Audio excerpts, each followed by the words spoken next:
The time has come for the Altaria PvP IV deep dive, basically highlighting the important stat checks for Altaria in Great League PvP and letting you know what the IVs are that correlate with those. On top of that, I'm also going to be talking about the Ultra League Altaria, and I'm going to give you some advice on the future potential of Mega Altaria as well, because why not, right?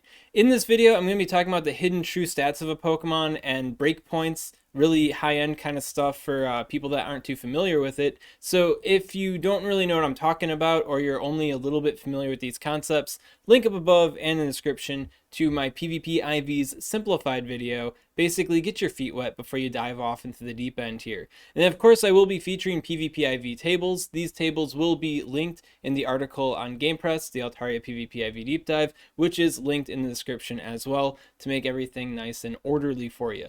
On top of that, the article on GamePress is going to go over all the information I talked about in this video in a text-based format. There are a lot of numbers I'm just going to be throwing at you, and if you want to reference any of those numbers, it's a lot easier to use the article than stop and rewind and hunt them down in this video, right? And without further ado, let's talk about Altaria. Before we talk about all the different stat checks for Altaria, I just want to make it clear, first and foremost, that Moonblast is preferred over Dragon Pulse. Now, Moonblast is a community day attack, right? So you have to spend an elite TM to get it, or you have to wait until a special evolution period to get Moonblast without spending an elite TM, right? So if you are following this guide and you are looking at making a new Altaria based off the stats that I talk about, it might be good to hold out until you get an evolution period, which is kind of why I'm talking about Altaria now, because we have the December Community Day coming up, which is the special event where you can evolve a lot of old Community Day attacks onto Pokemon. So if Altaria is featured in that event once again, then that would be a good opportunity for you to have one locked and loaded, ready to evolve, and get Moonblast on, right? So yeah, Moonblast isn't the most important thing in the universe though. Sky Attack is like the main charge move you're going to be using on Altaria. So if you're Sky Attack, Dragon Pulse, you know, it could be worse, right? Dragon Pulse does also have some niche utility, namely against fire and poison type Pokemon, but I'd say 9 times out of 10, if you are going to be using that second charge move that isn't Sky Attack, you're going to want it to be Moonblast, right? So just wanted to make that clear right away here. Now when it comes to the stat checks for Altaria in the Great League PvP, for the longest time, Altaria was mostly concerned about its bulk, primarily focusing on its HP, where you want it to have at least 129 HP so you could tie the 2-2 Altaria mirror matchup. And if you happen to have the 0015 in particular, which is the maximum HP Altaria, the one and only, you could actually flip the 2-2 mirror. So back in its heyday, that was kind of the way you wanted to approach Altaria. And I'd say in today's meta, the 0015 definitely still has a place in it because of that utility as well. However, about a year ago, Trevenant came out in Pokemon Go and gave Altaria some really big reasons to pay attention to its attack and its defense stat. And then kind of following that, over the year, more Pokemon have come into the game that also make Altaria think about its attack and its defense, including but not limited to Lantern and Jumpluff. So a slight attack weighted Altaria does have a lot of utility, and with that slight attack weight, it also wants to have a little bit more meaty defense than what the 0015 is serving up. So I'd say nowadays, the modern Altaria wants to have roughly 101.98 to 103.31 attack, about 149.02 to 151.63 defense, while still maintaining that 139 HP for general consistency and to maintain that mirror tie. So when it comes to the attack weight in particular, we're looking at the Trevenant Breakpoint, which better secures the 1-2 shield disadvantage scenario. So you spend 1 shield, your opponent spends 2 shields, and the 2-2 shield scenario. Basically, without this breakpoint, Trevenant just needs to land 1 Shadow Ball, and then it can throw up shields and farm you down, which is not what you want to have happen, right? So you have a lot more consistency, a lot more pressure on Trevenant matchups by having this breakpoint. And I think this is a breakpoint that a lot of championship level players stand behind and is a really good reason to build a slight attack weighted Altaria. Additionally, this attack weight covers Lantern, which gives you the 1-1 and 2-2 shield scenario against Spark. You can still beat it without it, but it makes it a lot more consistent for Altaria to overcome that matchup. And then for the water gun matchup, it gives you more consistency in the 1-2 shield scenario, and then also better secures the 0-0 and 2-2 shield scenarios should the lantern be attack weighted enough somehow to also get the attack breakpoint on you while also having enough defense. It's tricky, but Lantern can do it. Check out the Lantern PvP IV deep dive for details. And then I also have the Trevenant one linked in the description as well, because the Trevenant's out right now, and Trevenant is super important to know about the IVs for, so 2 really good Pokemon. And this attack weight also covers the Jumpluff 1-1 and 0-1 shield scenarios. And I'm not going to direct you to my Jumpluff PvP IV deep dive because this is based on Fairy Wind Jumpluff. Fairy Wind Jumpluff came out after my PvP IV deep dive, like basically a year after or something. So when I find some time, I'm going to have to make a new updated Jumpluff PvP IV deep dive based on Fairy Wind. It is a pretty good Pokemon. It can go toe-to-toe with the Altaria, but if you got the attack breakpoint, Jumpluff can't go as toe-to-toe with Altaria. So as you can imagine, the Fairy Wind Jumpluff is probably going to want to have a really big defense stat, and that's probably what the deep dive is going to be once I get to it, right? So start looking ahead, right? December is coming, and you still need that acrobatics on the Jumpluff if you want to make it work. And then finally, you get a breakpoint on Moonblast Cresselia, better securing the 1-1 and 2-2 shield scenarios. And if you saw my first match in the Peoria Regional, where I failed to reach my KOing Moonblast on my Cresselia against my opponent's Altaria, well, you can imagine why that happened. Now, there are some even higher attack breakpoints, even further beyond the recommendation. Problem with these super high attack breakpoints is that you're going to have to give up either your HP or your defense. I'd say 9 times out of 10, you're going to want to try to maintain the HP at least for the mirror matchup, because if you're looking at a meta where you want this high attack weight, well, then it's also a meta where you're going to be seeing a lot of Altarias likely. So, right? So maybe try to maintain that HP, but don't try to... 138 HP, 139 HP, right? So if you can't make it, then don't skimp out on the defense too much, right? Now, shifting gears to the defense side of the force, we have 149.02 and beyond for Trevenant, which better secures the 1-1 and 0-1 shield scenarios. So having that attack weight for Trevenant, very important, but you don't want to thrift too much on your defense because now you're losing other matchups to Trevenant, right? So like I said before, Trevenant is pretty relevant for Altaria's IVs. Now, this attack weight is based on the maximum defense Trevenant, which also happens to have a relatively moderate attack weight, and it's also the attack weight that's important for the Trevenant mirror matchup. So I'd say for Trevenant in particular, this is a pretty common attack weight to be mindful of. Of course, I think Altaria is going to want to have a little bit higher of a defense weight though, and if you do have that higher defense weight, you're now more fortified for the Jumpluff 0-0 shield scenario and the Water Gun Lantern 0-1 and 1-2 and possibly 2-2 shield scenarios. You don't need me to tell you that you need a high defense stat,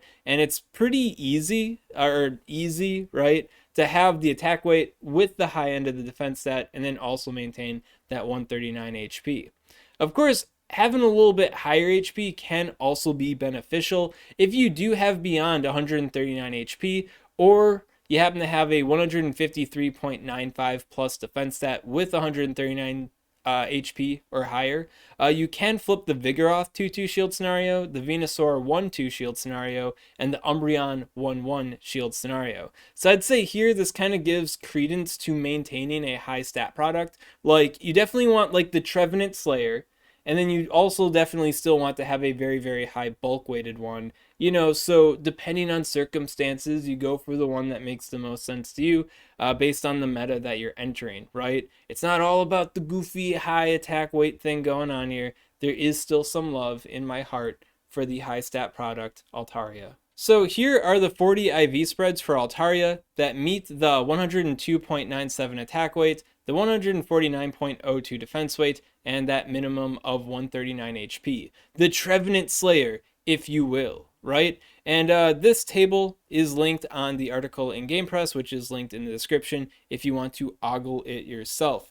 One important thing to note with this too is that this is using 102.97, which is the maximum for the Trevenant matchup, right? But you could be safe with a lower attack weight of 101.82.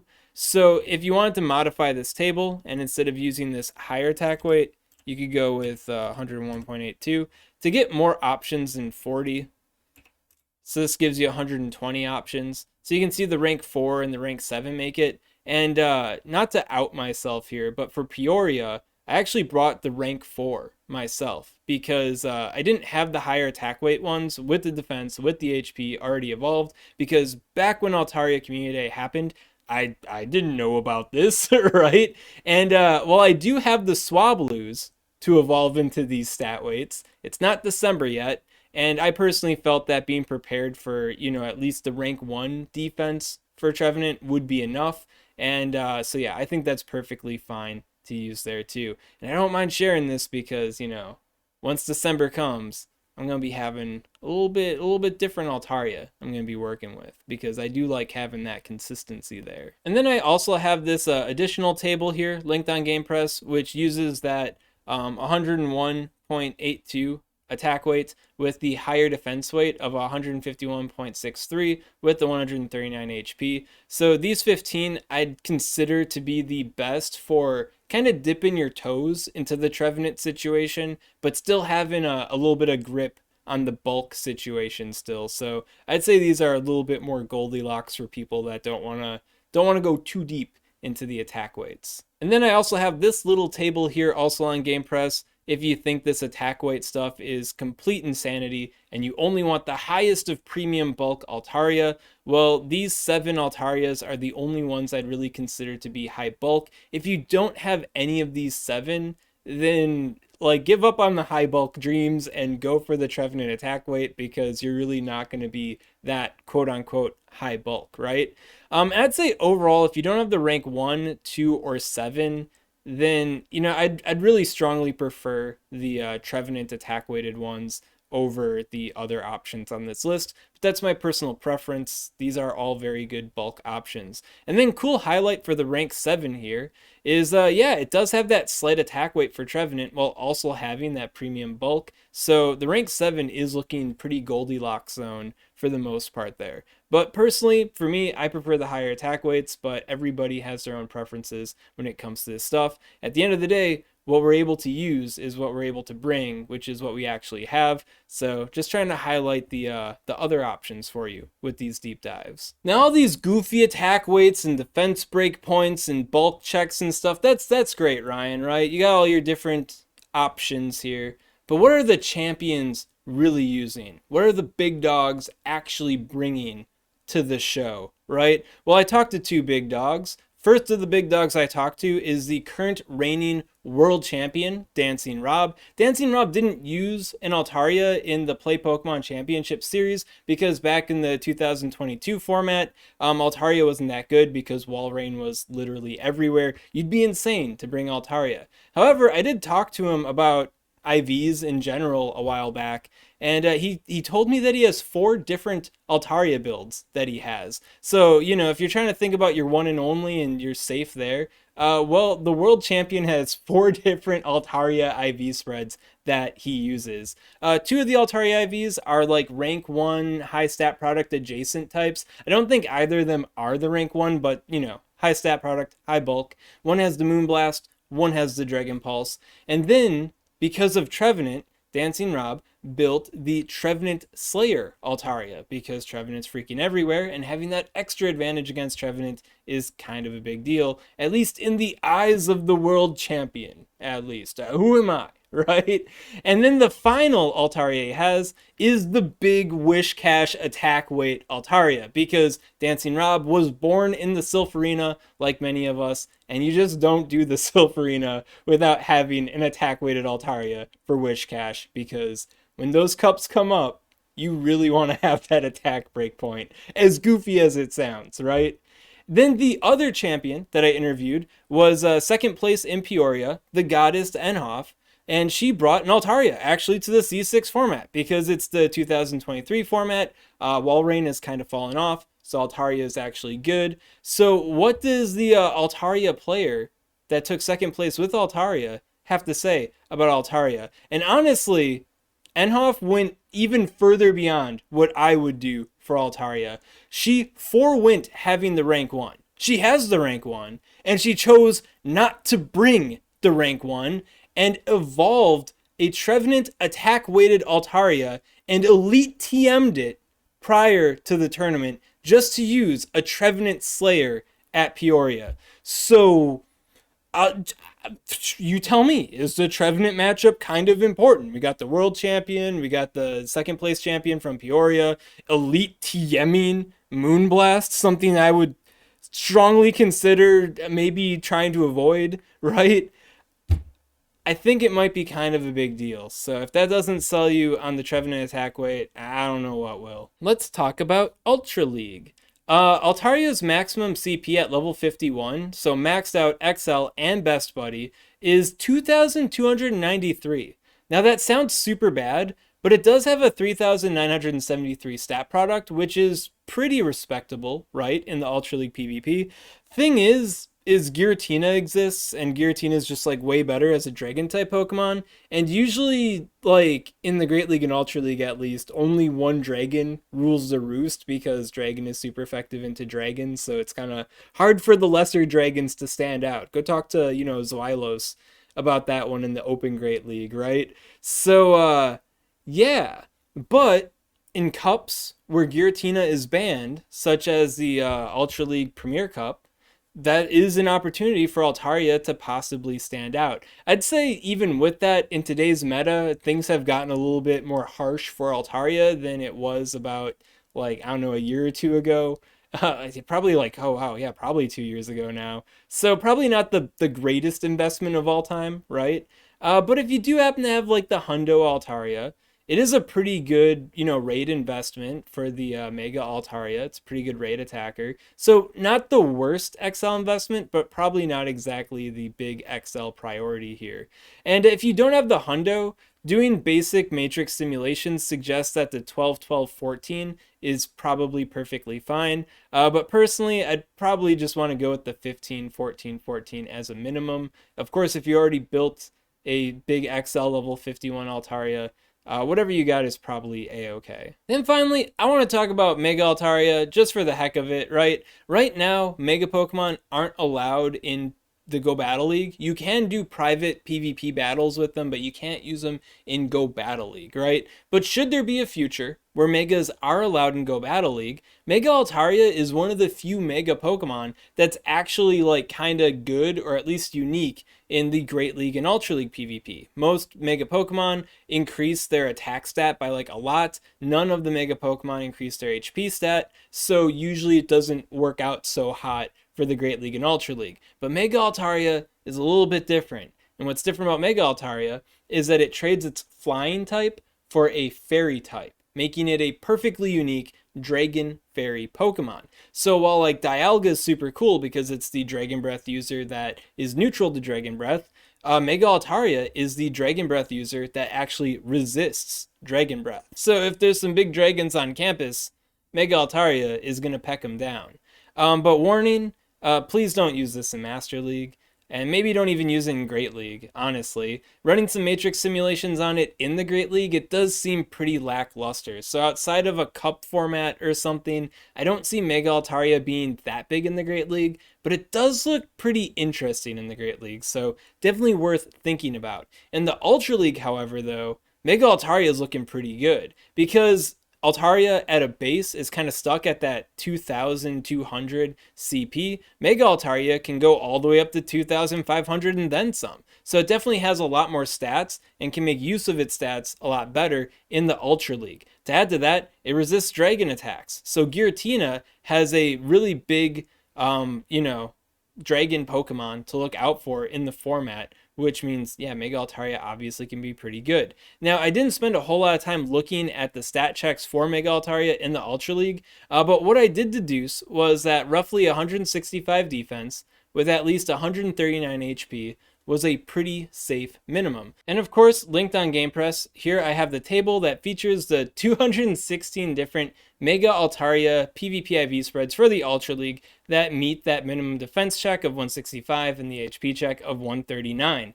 What's interesting about these ones that I've highlighted at the top, and I can't link this highlight, you have to manually like seek it out and click on them yourselves, so you won't see these highlighted at the top when you click on the link on GamePress, but you can see the ranks here on the side, and then I also talk about these ranks in the article too to highlight them a little bit better. But what's cool about these ones is that these are also featured Trevenant Slayer Great League IVs, right? And what's unique about this is that for like the rank 79 here, for the Great League Altaria, it would be level 30, which means that if you Mega Evolved your Trevenant Slain Great League Altaria, right, and you best buddied it, which effectively powers it up by 1 level, you'd have the same Altaria. It would be your one and done, one size fits all, best of both worlds kind of Altaria, which I think is pretty cute. Is it the most optimal way to approach the situation? Probably not. But I thought it was a cool thing to highlight here. So yeah, these 2, 4, 6 IV spreads do that job. On top of that, the 0015 also does that job, but as with the Great League PvP, it doesn't quite have defense to keep up with the meta that comfortably. So when it comes to the Ultra League Mega Altaria, it is the maximum HP Mega Altaria, but once again, it does suffer a little bit because of that massive drop in the defense stat. I think overall there's 17 different IV spreads that have this phenomena going on, but the 6 or 7 that I just mentioned are like the only good ones, so take that for what you will there. At any rate, that's all I gotta say about Altaria right now. If you got any questions on this content, comment below, let me know what's up, and I'll be happy to help you out. And if you enjoyed this kind of content and you want to see more like it, well, make sure to subscribe to SwagTips. SwagTips. I'd also like to give a special shout out to these Patreon supporters. If you want to support Swagman on Patreon, link in the description. Oh gosh, it's so glorious looking. It's so long. Alright, I'm gonna make it big. Let's do it. Big Mega Altaria. Let's go, Pikachu.